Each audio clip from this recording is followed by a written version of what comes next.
descenso del 4 a 0,65, pero no solo eso, sino que también hubo flexibilizaciones regulatorias para facilitar la renovación de refinanciamiento de créditos, también la reducción de las tasas de los encajes legales, también nuevas ventanillas de liquidez y facilidades para hacer líquidos, instrumentos, inclusive bonos del tesoro. Todas esas son las medidas que se tomaron el año pasado. Y ahora estamos en un proceso de normalización. Muchas de las medidas, lo de los encajes, por ejemplo, ya no están vigentes. Las flexibilizaciones están vigentes hasta diciembre de este año. Y la tasa de política monetaria, el principal instrumento de la política monetaria, empezó a ajustarse en agosto. Todos los meses, cada mes se reúne el Comité de Política Monetaria y cada mes vino haciéndose un aumento. Probablemente eso va a seguir así hasta diciembre, conforme ya se anunció en el comunicado de octubre. Entonces, en agosto subió 0,25 y así en el mes de octubre sube ya a un ritmo mayor a 1,25, noviembre igual, probablemente diciembre vaya a ser similar, como te dije, ya se anunciaba eso en el comunicado. Entonces, la tasa de política monetaria hoy está en 4%, todavía por debajo de la inflación, todavía por debajo de esa tasa neutral, digamos que es coherente con una economía que ya está creciendo.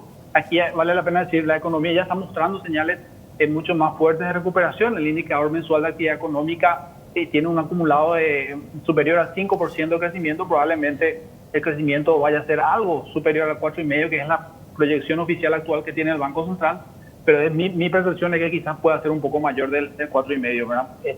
Hemos visto en los datos del mercado laboral también que hay una recuperación del empleo asalariado privado, lo cual se mueve mucho con el ciclo de la economía, y como está recuperándose, pareciera ser que todos estos indicadores tienden a confirmar que esta recuperación viene ya firme, ¿verdad?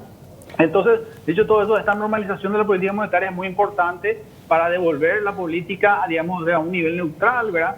Porque hay que decir, hoy la inflación que vemos, como bien dijiste vos, está alrededor de un poco más del 7%, prácticamente un poco más de 2/3 de esa inflación, un poco más del 70% en realidad de esa inflación se explica por dos factores. Uno, el choque de precios internacionales, suba de precios internacionales de energía y combustible en particular, y también la suba de los commodities, que se traslada luego a una suba de los precios internacionales también muy importante. Si vos quitas esos dos factores de la inflación, Enrique, estaríamos alrededor de un poco menos del 3%, alrededor del 3% de inflación nada más, ¿verdad? Entonces hay digamos que, impulso a los precios que viene desde afuera.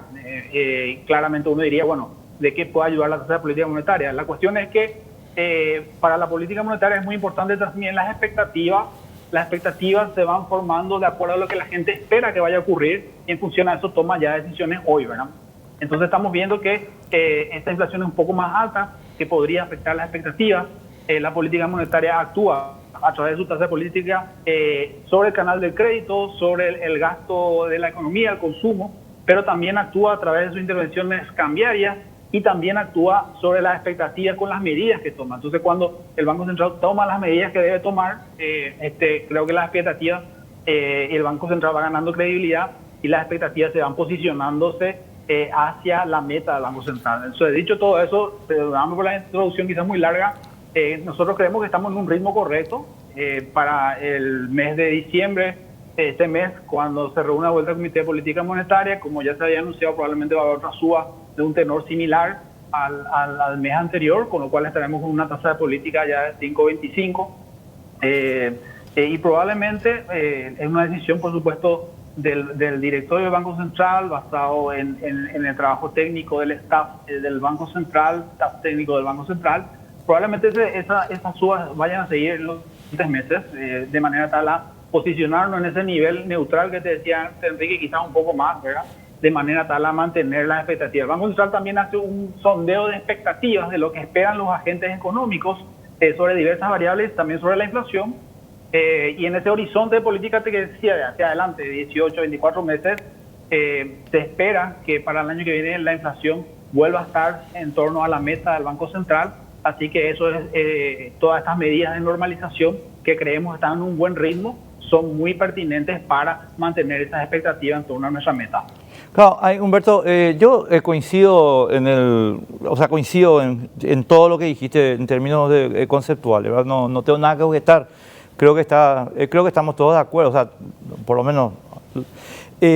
Pero hay algunos elementos puntuales que sí creo que hace falta precisar mejor, ¿verdad? No te digo a vos, sino en términos de comunicación pública. La primera cuestión es que lamentablemente el plazo de la normalización, y todos estamos de acuerdo en por qué se produjo esto, etcétera, y vos sabés que hemos apoyado toda la expansión que hubo durante la cuarentena dura.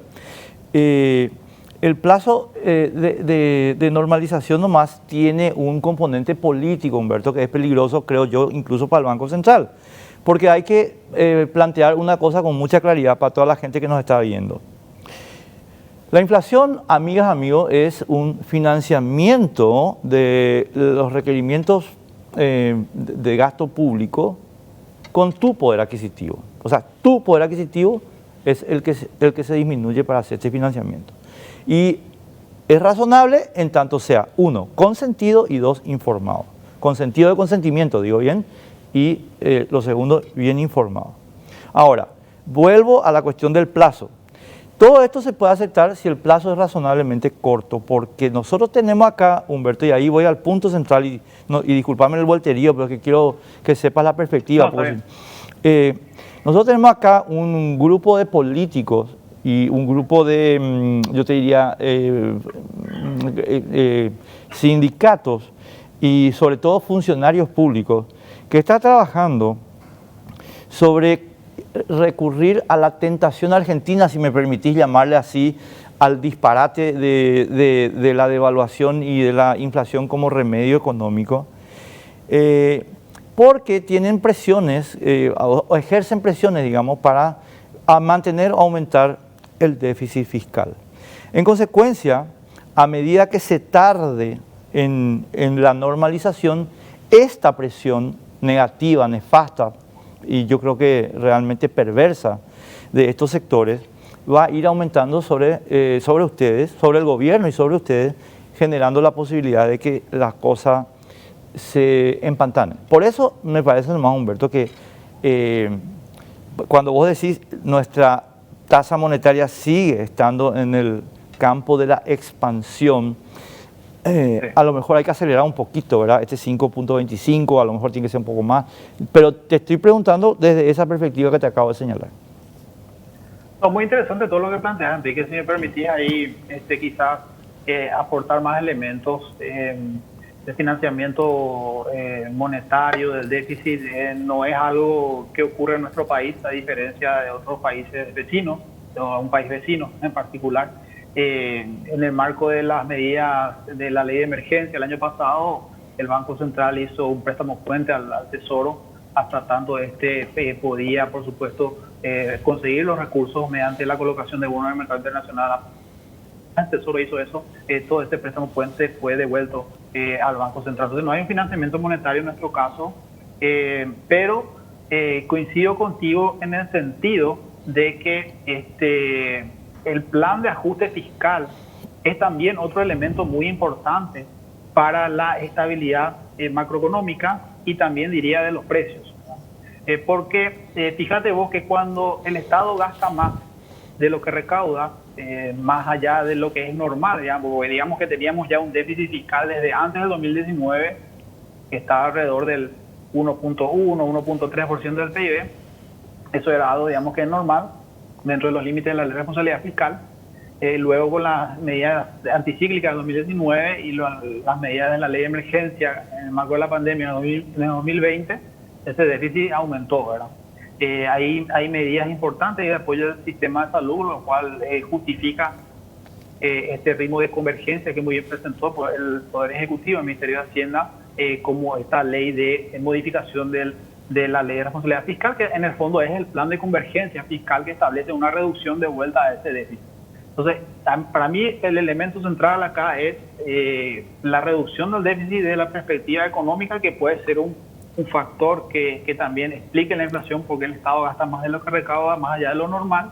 Pero más allá de eso aún, y más importante que eso, Enrique, finalmente tiene que ver las expectativas, ¿verdad? Y cuando yo anuncio que voy a hacer algo y lo cumplo, gano confianza, gano credibilidad, y la política económica es creíble y por lo tanto los resultados se consiguen. Entonces yo creo que ese es el elemento central. Todas estas presiones que vos muy bien señalás no vienen en el momento preciso, y si significan desviarse del plan de convergencia ya comprometido, establecido, por lo tanto va a ser problema también a nivel macro y de estabilidad, puede llegar a ser un problema también y contribuir a esta situación actual que tenemos de inflación.